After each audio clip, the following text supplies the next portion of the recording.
I think 5 deployments to Afghanistan and Iraq between 2002 and 2008, typically 3 months or less. Special operations unit, so we would typically be deployed during heightened periods of activity, I guess you'd say. Afghanistan, usually they had a kind of an election period, so that was kind of one of our missions, was to provide sort of a security force there, or have a force there in case things got out of hand. We had kind of a board of the top individuals that the United States had targeted, and we would find those people and either kill or capture them. The first year of the war, we were killing or capturing 1 to 3 of those individuals every day. I think everybody in the world would have deemed them a threat, yes. It was a global war on terrorism at the time. These were pretty bad people. It was easy to find them until Geraldo Rivera revealed that we were tracking their cell phones. Once that report came out on national TV, it was like a switch got flipped. Instantly, the enemy turned off and stopped using their cell phones, almost overnight, if not quicker. That changed that dynamic of the way we gathered targets. Most of what we did was human intelligence. We just had to get more boots on the ground and collect more information through human interaction, surveillance, those types of things. And once Iraq kicked off, then your focus was different. Then your focus was on the Iraqi government, Saddam Hussein and his sons and family, and then all the targeted people there. So I was pretty arrogant. Felt like I could do anything. I had been recently married, had a son who was very young. He was born August 3rd, 2001. So he was just an infant when the Twin Towers got hit. Drove in like any other day, didn't turn the TV on, didn't turn anything, I got up, got ready, headed out the house. Get close to Fort Lewis, and there's this mile-long row of cars to get on post. And I'm like, well, what's going on? Called up my buddy at the battalion and said, hey, something's going on. I can't get on post. I'm going to be late. I don't know what's happening, but something's going on. And he's like, well, didn't you hear what happened with the Twin Towers? And I was like, well, no. He goes, dude, you need to get to a TV and just start watching. The Rangers are a quick deployment unit, so we didn't know if they were going to activate us in 24 hours. We'd be gone. We didn't know what was going on. So we found out, the towers had been hit. Is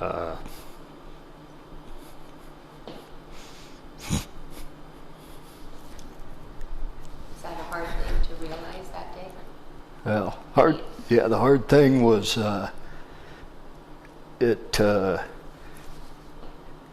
it created like a rage in me, to think that a civilian target had been hit and all these lives were affected that had nothing to do with this cause that these people thought they had. And it was so strong. For about 3 days I wouldn't hold my son, because I knew he could feel that somehow in me. So just kept going to work. We eventually got on Fort Lewis. They eventually opened the gates. You'd have F-16 jets flying around Fort Lewis from McCord Air Force Base, which is right next door to us. We were on lockdown, so we couldn't really do a lot of communicating outside of our unit. This was before the United States had taken any action. So we go to Jordan. We do this exercise, we come back. It's about a month and a half that I'm gone. My son was a month and a half old when I left. He's 3 months old when I get back. When this thing kicked off, I knew it would be like Korea. It was going to be a long, drawn-out thing. March or May of 2002, our battalion deployed to Afghanistan. I was a squad leader, so I was in charge of 8 infantrymen, 8 rangers, primarily, and then I had what you'd call attachments. So you had like a machine gunner team of 3, and then a forward observers who were a 2-man team. Whether you want them to or not, they look up to you, or at least they look to you for guidance. We actually provided security for a group of what we call White SOF, White Special Operations Forces, which was like the Green Berets and the Navy SEAL. So we were assigned to provide like a security detachment for these. I think there were Special Forces and SEALs at a co-located in a village, and we were there to provide like a security for their compound, and then if they ran into something, we would go augment their force to get them out of a spot. And the area we were in was notorious for kind of bandits. This was kind of the Wild West over there. People would get robbed and killed at gunpoint. But that deployment was mainly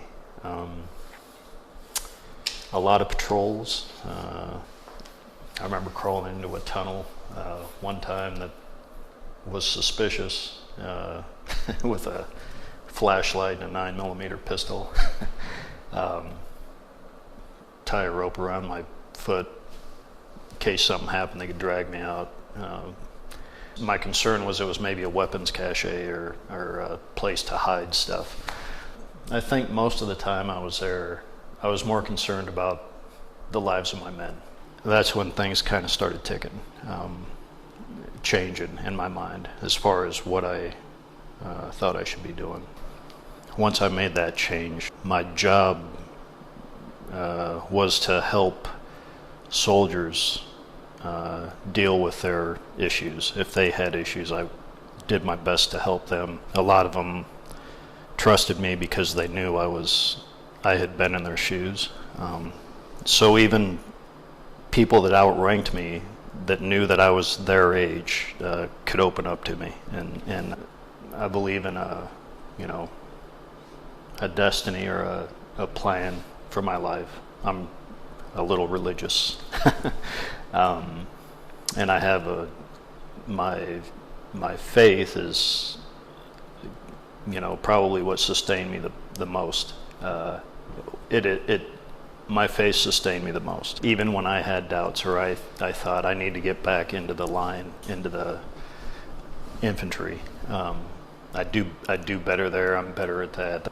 I knew in my heart that was not where I needed to be, both for my family and for the impact that I apparently had. Military service is honorable. I think it'll build you in a way that you can't imagine. And if it doesn't, if you join the military and it doesn't work out for you, or you join the military and you can't wait to get out, there's still the fact that you did it is more than a lot of people will ever do. So I think for your character and for your personal growth, it's a good thing, especially now. It may be one of the few places that you get that kind of discipline. I was a professional soldier. We weren't conscripted, we weren't drafted. We volunteered to do that job. The Rangers, you're not assigned there, you volunteer to go into that unit. So the men there wanted to be there. When I joined in 86, 87, there were still a lot of Vietnam vets. It's unimaginable to me how much we ask of some of these men and women, and they keep going. We have soldiers in the military right now that have more time in combat than the entire last century combined, and it's only 2019. If you put together World War I, World War II, Korea, Vietnam, the Gulf War, you add all that time together, we have men in the military right now that have more time in combat than all that time put together. What that's doing to us as a country, as a society, as a culture, as people, I think we need to think about that.